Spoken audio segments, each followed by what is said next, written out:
But in a situation where you find that a party look at the same, not necessarily tribal or regional. because I have said that.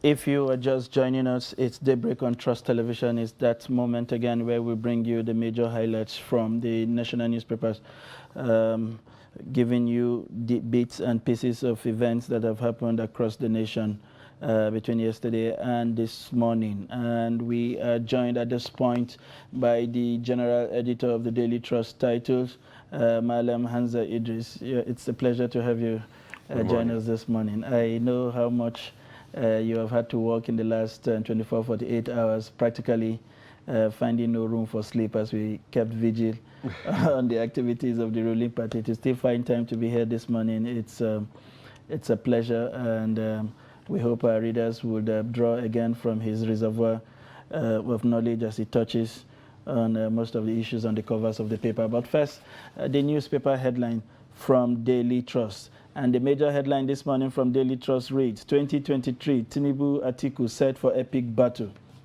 Indeed, it's a battle of the titans, with the riders APC, PDP shop for running mates.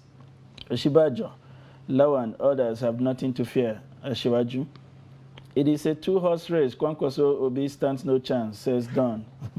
We'll see how that plays out. It's going to be a long electoral cycle, as you know. The elections are some 6, 7, 8 months away. Perhaps we will begin to see the dark horses emerge from their shadows, maybe if they're able to get it right this time. We have below the nameplate, Presidency, Kwankwaso picks NNPP's ticket, vows to restore Nigeria's glory. AFCFTA, 28 Bank joins $500 million Pan-African Settlement Platform. You'll find that story on page 27 of the Daily Trust. And below you'll find conspicuously the picture of the candidate of the All Progressive Congress, Asiwaju Ahmed Bola Tinubu, flanked by the president to his right, his wife Remi Tinubu, the governor, Governor Bagudu, and Governor Kayode Fayemi of Ekiti State, next to him on the podium yesterday when he received the symbolic flag of the party as its front runner. And right beside it, you find a table enumerating what the scores were and who the winners were. It's strange. I see candidates who told us they were called by God only to score 0 at the convention. They probably will have to explain that to their congregations when they get back to the podium. Directly below that is the belt to 2023. Tension looms nationwide, says the Chief of Army Staff. You find the details of that story on page 6. And then right below that, the editor's pick, you find rapists killed nursing mom, baby in Adamawa. The odds we hear of every day in our country. That story is on page 24. FJ earns 19.2 billion from gold and others in the first quarter. It appears that some sectors are beginning to show signs of contributing to the GDP. And maybe this is one that can provide jobs and provide some succor for the dollar reserves of the country. 6 Northerners gone down in Ondo. This is beginning to take an ugly turn. That story you'll find the details on page 4 of the Daily Trust. The next newspaper we're going to look at is the Leadership newspaper, which carries this major headline: 2023 presidency. After clinching APC ticket, Tinubu faces running mate hurdle. And that is the major headline on the front page of the Leadership newspaper. And it has riders here that says, Dogara Mustafa Ganduje El-Rufai tipped for VP. Nigeria back on track with my emergence, says the flag bearer. PMB Lawan governors Gbajegbe Mila Regbesola Adamu congratulate Asiwaju, and he's no match for Atiku, says PDP. Ohaneze to meet over Atiku Tinubu's emergence. These are the riders and on the major headline on the front page of the Leadership. Right on top of that, as another headline, death toll in Owo, Kajuru killings 72, Ondo plans mass burial. That is another story on the front page of the Leadership newspaper. FG hands over 92 billion naira Abuja Airport second runway site to CCECC. That is another headline on the front page. And on the top of the masthead there, Q1 Nigeria's debt rises by 2 trillion to 41.6 trillion naira. And the 2022 Hajj airlift of 16,000 intending pilgrims begins today. And that is, those are the headlines on the front page of the Leadership newspaper this morning. We would take This Day newspaper next, and on the front page of This Day newspaper this morning, conspicuously staying with the activities of yesterday, Tinubu search for running mates begins. Who are the likely contenders? And we have right there on the front page pictures of Bagudu El-Rufai, the governor of Kano State, Plateau's Lalong. We have also Zulum and the Governor Badru of Jigawa State, as well as Boss Mustafa. We also have right below that story, PDP governors meet Atiku over choice of running mates. And we also have right below the name marks, how North kept its words, pulled off a coup. Well, interesting. It is a coup indeed. If you had followed the chronology of events in the last 72 hours leading to what we saw yesterday.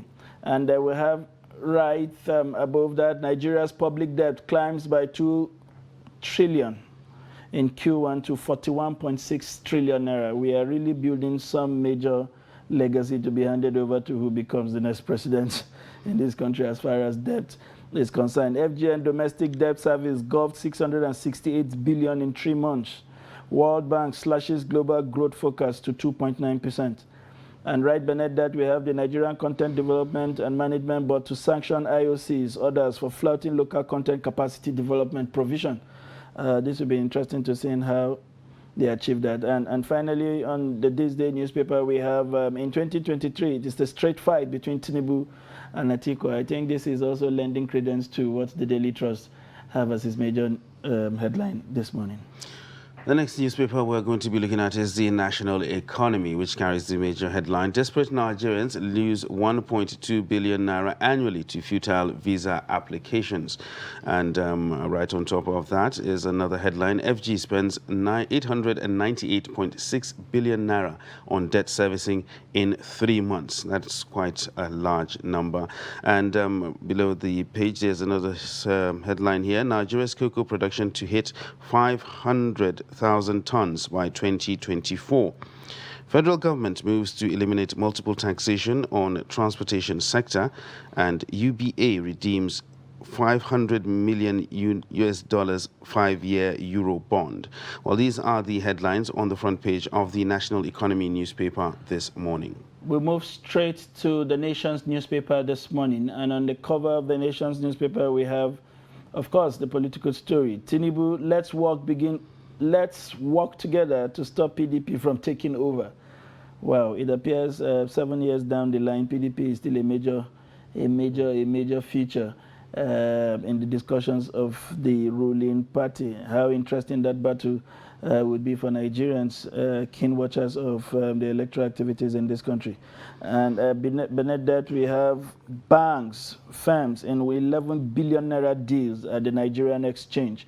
Otedola sells down FBN holding stake. And right above the name marks, 48 Justo for Alaafin's throne. Process begins in Oyo. That's another interesting development that has been overtaken by the political activity, you recall. We understand the immediate past Alaafin went to be with his ancestors, and it's a very coveted position, of course, in Nigerian hierarchy of traditional leaders. It is not surprising that we have this much number of people showing interest. 40 killed, 61 injured in a war, terror attack. The numbers seem to be growing. As at 24 hours ago, I think the governor was confirming that just about 32 or 38%. Now it has risen to 61.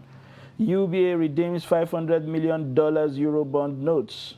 Raw alerts Eagles on evading Lone Stars. Ghana Trust still seem to be offering some patriotic advice for the Super Eagle wise. Taking his leave from the coveted the position in the Nigerian sport cycle. That's the much we have on the Nation newspaper this morning. The next newspaper we're going to be looking at is the Nigerian Tribune, which has this as its major headline. 2023, Tinubu Atiku set for historic duel. That is the major headline on the front page of the Tribune. It has riders here as ex-governor picks APC ticket with 1,271 votes. I will prove that your choice is a wise one, Tinubu tells delegates. And Tinubu no match for Atiku, says PDP. You can find details of that story from page 3 and 4 of the Tribune. 38 died in Or massacre, says Catholic bishop, and riders here to say Ondo government will provide land for mass burial at Keredolu, and Catholic Church plans memorial park. Collapsed wall kills only child, 2 other kids in Warri. That story is on page 32 of the Nigerian Tribune. Wike may be running mate to Atiku, still talking politics that is. Ex-VP meets IU governors for more consultations. And another headline here, World Bank alerts on stagnation risk amid sharp slowdown in growth. Access Bank to acquire $37 million stake in Kenya's Sidian Bank. And of course, another headline here, talking about the business side of things. UBA redeems $500 million 5-year Eurobond. Details of that can be found on page 7 of the Nigerian Tribune. Well, these are the headlines on the front page of the Tribune this morning. And moving on quickly to the Punch newspaper, the major headline is in tandem with what we have seen with other papers. Tinubu to meet APC governors as race for running mates begins. The riders there read, Tinubu scores 1,271 votes, pick APC ticket, defeat Oshibajo, Amechi and others. Bagudu-led PGF has the task to pick competent deputy for Asiwaju as governor's spokesman. Adamu governors hail Tinubu's victory. Atiku in closed-down meetings with Tinubu governors. Right there above the nameplate, NNPC to pay 874 billion in June as subsidy hits 1.82 trillion naira. Or massacre, death toll hits 40. Akeredolu plans memorial park. FG shouldn't have set up Nigerian Air. Ex-Nama boss, EIE. Man tackles CBN over 1 trillion naira low interest loan. You also find FG, Nigerian ambassador to World Strategic Investors. And NIM registration surges over SIM ban. 10 million Nigerians captured. That is according to Nigerian Identity Management Commission. You'll find these and many more on the front page of the Punch newspaper. All right, so that's how much we can take on the headlines that we actually have, but we have the analysis to come. And right now in the studio, as we've introduced earlier, we have our analyst right here with us. Well, once again, welcome. Thank you. All right, so let's go straight to it. The main issue. Every paper that we actually looked at carried something similar to what we actually looked at, and on the front page of the Daily Trust, 2023, Tinubu Atiku set for epic battle. How epic is this battle going to be for Nigerians? You can see we seem to be on the same page with most newspapers, because if you look at the antecedents of the national leader of the APC and then the candidate of PDP, it's not surprising, and they change the expectation of many Nigerians. But we have thought that the ruling party should have acted, more decently. I mean, in the past 7 years, you can see how they were able to manage themselves after rancorous weeks of uncertainty, name dropping, suspicion, blackmail, and all that. But at the end of the day, they were able to organize a peaceful special convention, and then they brought out their candidate. Nigerians keep asking questions why they didn't organize themselves as such before now in terms of providing basic amenities for the people. Because beyond the candidates, which I know we are going to dissect more, many expected the contenders to now say, okay, I'm going to build on successes recorded in area A, B, C, D. But you can see it was like reeling out frustrations, fake promises, and all that. I'm going to build roads. I'm going to reorganize the security architecture, to the chagrin of the president who was seated there. So it was like a self-indictment from that perspective. And then on the contenders, yes, we're going to have an interesting election season, which is the longest in the history of Nigeria. Yes. Interesting. We saw that speech from the winner yesterday, Ahmed Bola Tinubu. We noticed he had a prepared speech, but he went off the speech and spoke extemporal for the better part of that speech. But was there something he said yesterday that resonated with you, that created the impression that this feels like the birth of a new era? Almost everything he said there, dwelt on key issues. You could see how tired he was, because it was a serious battle for him. So many odds against him, even though we projected a day earlier that he will win, because he wasn't an accidental contender. He had been working on this for more than 30 years, even before he became governor. He was probably the most prepared of all the contenders. Of course, you can see many of them, they rode on phantom expectation. They rode on fake expectation, thinking that they will be endorsed. And that was why... Endorsed or anointed. That is it. Many of them expected the president to actually say that this is my candidate. And then powerful forces from within and without also try to, woo the president to fall into booby trap. But I think to some extent he meandered his way. And that was why you saw that wonderful contest. And at the end of the day, they fought a serious battle, and I think the fittest of them emerged. So from what he said, you could see that he was embittered, especially with the challenge posed at him by some people, especially the Senate President and then the Vice President. He was so unhappy with the Vice President that he didn't even mention how he felt that he dared him. But he could not stomach the one of the Senate President. Senate President was the last entrant in the race. And you could see he ought to have been the consensus candidate.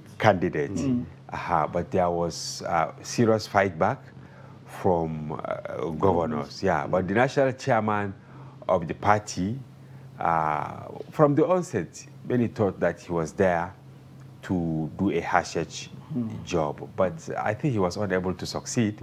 We are still trying to unravel the forces behind that, because, of course, many people believe that there is no way we will isolate the president completely from this, because if the kite had played out, most likely, I would say, the president also has a hand. But as a strategist, as a former military general, I think he played his cards very well too, the president, because when the card was thrown by Senate President, national chairman of the party, the first salvo was from the NWC members. They distanced themselves. They said, no, he only dropped that as an information. We didn't discuss it. Then the president, a statement from the villa that I have no consensus candidate. But, before then, northern governors, I think they are the heroes of this.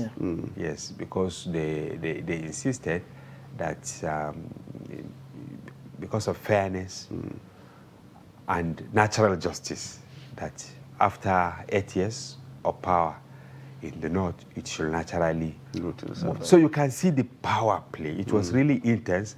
And Tinubu, when he was speaking, he brought out some of these things. But as a gallant fighter, I think he was able to navigate his way and emerge as winner. So he now sent strong message to those he felt ought not to have, challenge him. But he said, oh, don't worry, we will go on.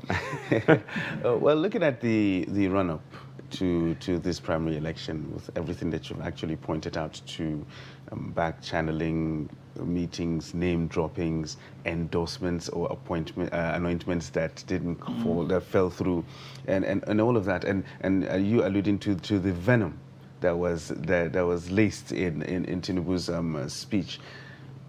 What kind of fallout do you expect now from within the party? Because definitely there will be fallout because of everything that went on. So what kind of fallout do you expect now? I see three things happening. You see, there are some of them who were smart enough when they saw the handwriting on the wall.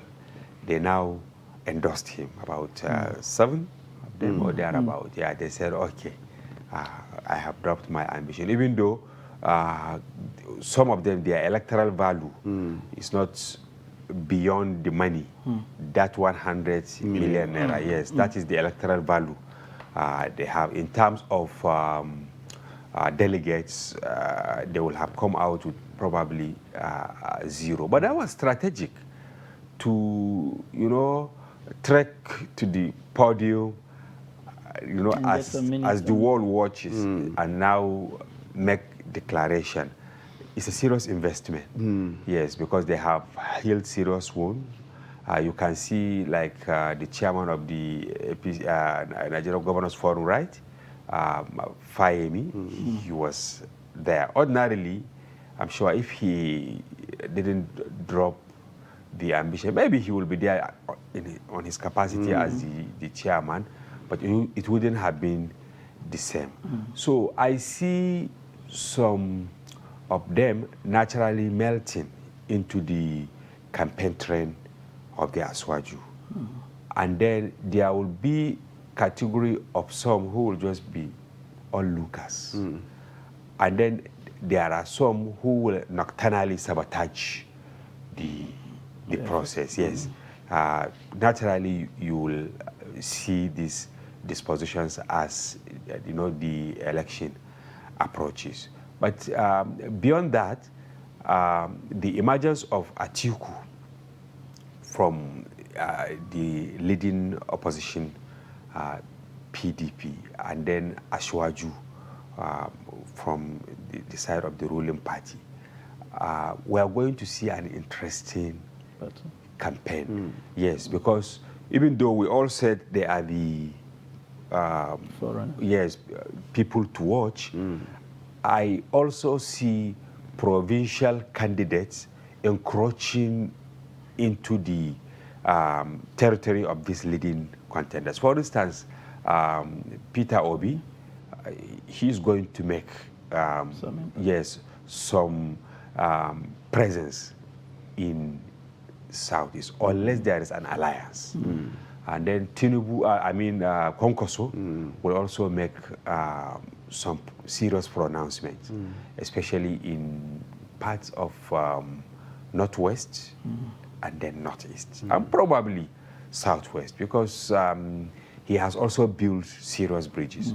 Yes, but in all honesty, it is going to be a serious fight between Atiku and Tinubu. Yes, and they are heavyweights, because you can't, if you put them on a scale, I can assure you that it will be very hectic for you to measure the difference, that, okay, this one is heavier. It's very unlikely, because they are, of equal measure.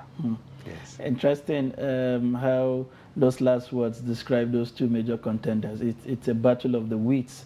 But still staying with that issue before we leave, as we have on the front page of this day newspaper, the conversations have now shifted from them, and quite quickly too, to their search for running mates. Yes. Why do you think the conversation around the running mate is such a crucial one? It is very key in political permutations in Nigeria because we have fault lines. You know, you have regions, issue of religion, issue of persuasions, issues of ethnicity, and all that. But I see this as an interesting time because yesterday we hosted the spokesman of the Tinubu campaign organization, and I enjoyed what he said. He says in Nigeria now, people are extremely enlightened. So beyond these fault lines, they also crave for productive people, people who will make a difference. So even though religion is still key, but anything can happen, but we hope that they will navigate their way. But beyond that, again, he said there was an understanding, there was an agreement between Tinubu and the northern governors that he will allow them to produce his running mate. So we see most likely one of the governors, maybe outgoing governors, emerging as the running mate of Tinubu. Also, Atiku, he is also consulting. You can see he held meetings with the governors yesterday. So the likelihood is that he will also pick somebody. But as I said, anything can happen. But I hope that we look critically at the fault lines, the sensitivities and sensibilities of Nigeria, so that they will make a wise decision that will not further polarize Nigerians. Yes. Okay. All right. Just before we move away from politics, because it is the main thing, right? Yes. And the primaries just concluded. Just before we move away from that, so now, since the ruling party has concluded its primaries and a candidate has actually emerged, what should be their primary focus? We just talked about search for a running mate. What should be their primary focus? Is it the general election that's coming up, the campaign that they're going to mount, or sorting out things in-house? They should heal wounds within the ranks, but above all, they should contextualize what they want to do. Many leaders crave for power. I mean, imagine leaders, they crave for power only for them to be distracted by other mundane issues by the time they grab the power. Nigeria, we need so many things. Look at cost of living. That is my concern now. Yes. Honestly, many families can't eat now. They can't afford to put food on the table because of high cost of living. And then the insecurity. People cannot travel. So I expect the leading candidates to now start thinking of not saying I will do ABC, but how I'm going to achieve ABC is very, very important. So that within the first few months, they should, actualize some of these things. And I hope that while they embark on campaign, they should also talk about the right people to work with. Because 24 hours in the life of an administration is very important. It's just like in the newsroom. You've seen how tough it was for almost all of us in the last couple of years, because we keep thinking, we keep reading, researching in order to get it right. Some people being in the newsroom for over 48 hours and all that. I hope that the politicians will also prepare themselves so that on the day of inauguration, whoever wins will now announce his ministers, maybe the next day. Key offices, the service chiefs and all that, so that work will start in earnest instead of waiting for 7 months, looking for people to come from the moon. Yeah, interesting. And eventually ending up in a list that he would have been able to announce even 1 hour after inauguration, because they were all familiar faces after all, right? Yes. We move on to the Tribune newspaper, where we have one of the major developments that has largely been overshadowed by political activity, which was the barbaric massacre in our war. We hear yesterday, well, close figures, conflicting but close figures of between 38 and 40 persons have now been confirmed to have died, and over 51 persons with critical injuries, being attended to at the various hospitals. And I understand, in fact, that the church also has a hospital, actually, so it does have a mission for just side by side with his religious activity. And we see the governor promising to provide a land for a memorial, more or less. What do we need to do to move away? We thought at a point that we have moved on from this senseless killing. Well, the ones that are happening on the highway are still senseless, but we thought we had gone past that era where people who were neither traveling or had gone to places where they should feel unsafe are now the targets of this kind of barbaric activity. Criminals have normalized this, and it will continue to happen. Yes, provided that we dodge the pertinent question. Who are behind this? This is not in Northeast or Northwest, where we normalize killings. Southwest, extremely strange. Of course, we do have pockets of them, but this is callous. And we keep saying unknown government. So you can see the missing link. And if nothing is done, we will witness recurrence of things like this, the way we are now witnessing, as I said earlier, in Northwest, Northeast, and then Southeast, where leaders deliberately protect criminals. Yes, if Boko Haram perpetrates an act, call them their name. If it is so-called bandits, you call them. If you have the real name, you call, and then you go after them. Because they said the criminals are still in the bushes around Ondo and what have you. And then the whole coverage was messy because none of the national dailies actually gave the desired attention, because we were all struggling, running against time to cover the politics. And there was even, you can see some northerners killed. And I think only 1 or 2 newspapers carried it. Of course, we carried it, and then some radio station. Reprisal? Is it reprisal? Well, I think informations around that killings are still very sketchy, you see, because and there then are apprehensions here and there. And then what was the motivation? When I was reading the story before passing the page yesterday, I just asked that okay, the people that were killed, are those who have been living there with you. They have been there for over 100 years. And then one of them, they said he was even a driver, conveying goods to that part of the country. And then he said, okay, let me take Indomie, from my shai. And then he was killed. Not a party to anything. And this revolves around failure of leadership. Yes, because at initial, if the perpetrators were unraveled and then punished, I don't think if anybody will take the loss into his hands. It's very sad. Painfully.